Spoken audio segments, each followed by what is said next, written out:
Hi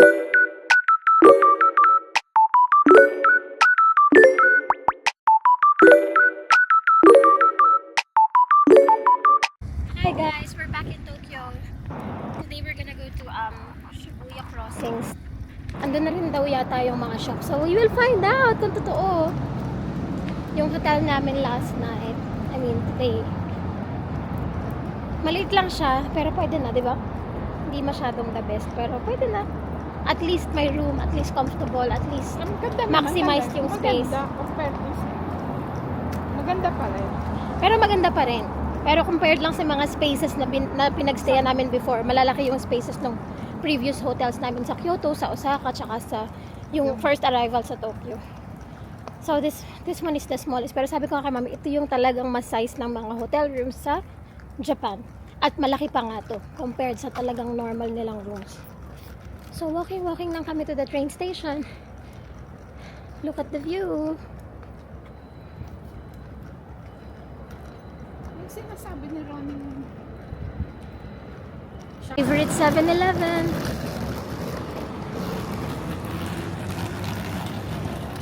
Siya ang the best na kainan sa Japan. Kung nagugutom ka, pwede ng 7-Eleven. Di ba, mami? Buhay ka. Buhay ka na sa 7-Eleven. Hindi mo kailangan kumain masyado sa labas. Makakatipid kayo sa 7-Eleven pa lang. Enjoy Japan. I think ito yung place na pag nag-travel kayo dito, it's applicable to me as well. Ito yung place na pag nag-travel kayo dito, be open-minded. Huwag kayong masyadong focus lang sa tourist spot na pupuntahan ninyo. Like, just have an idea ng may plan kayo na gusto nyo makita, pero huwag kayong masyadong mag-stick to it kasi it's so nice to explore. Kasi pag naglalakad kayo or dumadaan kayo somewhere, may makakita kayong cute things. So, syempre, masustuck kayo doon, which is time-consuming, but at the same time, it's worth it. Just explore. Don't be too strict sa pag-schedule. Pero kung ganun yung gusto nyong plan and everything, then it's okay too. It's okay as well. Pero mga multiple comebacks talaga ang gagawin mo pag pupunta ka ng Japan. Hindi pwedeng isang puntahan lang. Kasi marami pang places to visit and lots of walking.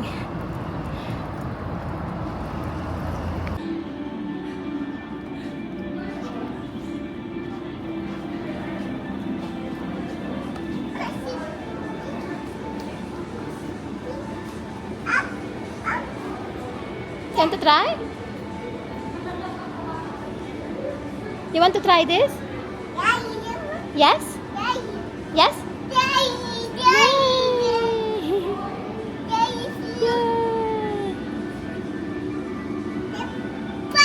Go! Get inside! Hi guys! Andito na kami ngayon sa Kyoto, Gion, Shinjo area. Hahanapin namin yung Starbucks na 100 years old. But while doing that, lakad-lakad muna kami dito sa mga lumang bahay ng Kyoto. Ganda! Kaya lang crowded siya, ang daming tao.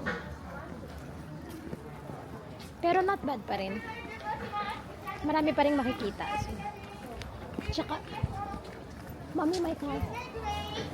My car.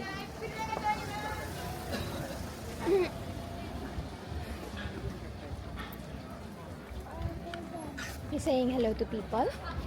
Say hello to people. Wow. It's so nice.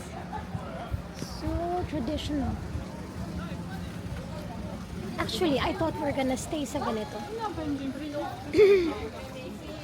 Oh, steakhouse shop. See?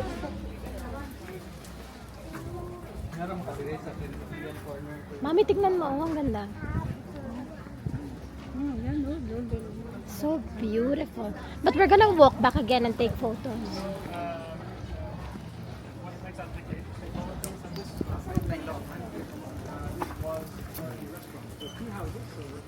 May tour guide sila. Pwede rin kayong mag-tour guide. I think I highly suggest na mag-tour guide kayo. Di ba, ma? I highly suggest na mag-tour guide kayo. I think mas ma-enjoy niyo yung Japan kung may tour guide kayo. So nice.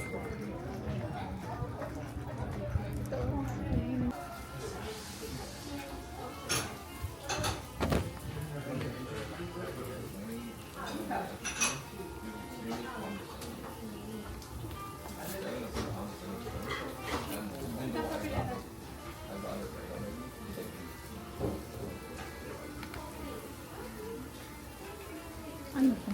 Tingin. Matcha. Matcha. May matcha green tea.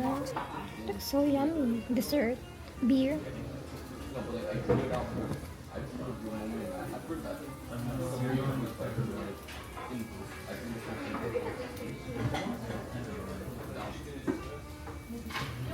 Cocktail flap. What's that?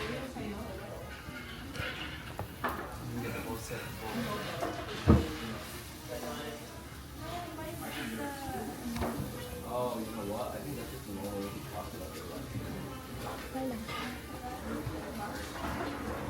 Baka ang liit naman ito. Makakita ka na.